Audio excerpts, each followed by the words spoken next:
This was an act of domestic terrorism. This vehicle was used to hit this officer. It was used as a weapon, and the officer feels as though his life was in jeopardy. It was used to perpetuate a violent act that this officer took action to protect himself and to protect his fellow law enforcement officers. So we'll let this continue to go forward and follow the same policies and procedures that every use of force situation does. But we've had almost over 100 times that these vehicles have been used to ram law enforcement officers and to do damage and to harm them.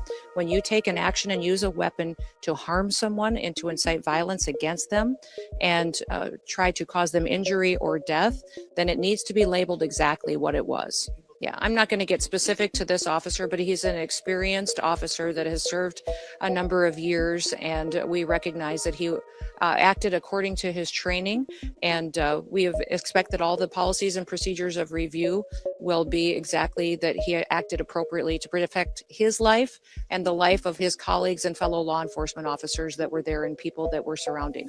I'd like to know where they've been and why they're not out on the streets investigating all of these people that are harassing and inciting violence on law enforcement officers right now. They're allowing this situation to be volatile. They're not doing their work. They haven't for years, and maybe they should get to work a little bit on the unprecedented fraud that we've seen in Minnesota and in Minneapolis by people that stole from American citizens and diverted funds away from vulnerable people and programs and services that they needed and put it into their own pockets. Minnesota is a train wreck. It is corrupt, and it was under the leadership of Governor Walz and this mayor that they allowed it to happen, and they let criminals and illegals and people abuse programs and steal the money, and now they're allowing violence to go forward on the streets as well.